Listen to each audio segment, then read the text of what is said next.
Hi friends, ఈరోజు అయితే నేను వెళ్ళే దీవానికి అయితే ఏదో కొత్త ఐటమ్ అయితే తీసుకొచ్చారు. నాకైతే ఏం అర్థం కాలేదు. ఇది నేనైతే ఆయన అయితే అడిగాను ఎలా ఇది ఏందని చెప్తే ఇదైతే ఇక్కడ హీటర్ అని చెప్పారు. హీటర్ అయితే అని చెప్పారు. ఎలా వెలిగిస్తారు చూపిస్తాను చెప్పారు. నేనైతే చూస్తున్నాను ఎలా ఉంటుంది చూడండి. ఎలా స్టార్ట్ చేస్తారు, ఎలా ఏం చేస్తారు చూడండి. నేనైతే ఏదో అనుకున్నాను. ఇక్కడైతే బొగ్గులు అయితే ఇలా ఉంటాయంట. ఆ రాయిలు ఏంటంటే హీట్ కోసం అని చెప్పారు. హీట్ వచ్చేదానికి చెప్పారు. నేనైతే ఏమనుకున్నాను అంటే ఇక్కడ అగ్గి పెడితే వెలిగిస్తాను చెప్పాను. ఇక్కడ అగ్గి పెడితే అలాగే వెలిగలేదు. ఇక్కడైతే మొత్తం సెట్ చేసుకుని అయితే గ్యాస్ అయితే తీసుకొచ్చారు. గ్యాస్ తెచ్చి దీనికైతే అటాచ్ చేశారు. స్టీల్ ఓపెన్ చేసి అయితే లోపల అయితే పెట్టారు.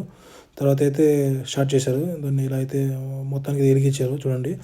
నేనైతే ఇక్కడైతే మధ్యలో అయితే పెట్టుకొని అయితే ఇక్కడ మనకైతే చాయ్ గవ్వ తాగుతా అయితే చాయ్ గవ్వ ఇది. ఇక్కడ చాయ్ గవ్వ తాగితే వీళ్ళైతే ఫ్రెండ్స్ అయితే అందరూ వచ్చి అయితే టీవీ చూస్తా కోయటోళ్ళు ఎంజాయ్ చేస్తారు. ఇది ఎలా ఉంటుందో దివాన్లో ఎలా ఉంటుందో మొత్తం అయితే నెక్స్ట్ వీడియోలో అయితే మీకు చూపిస్తాను. ఎలా ఉంటుందో చూడండి. ఈ వీడియో నచ్చినట్లయితే లైక్ అండ్ సబ్స్క్రైబ్ చేయండి.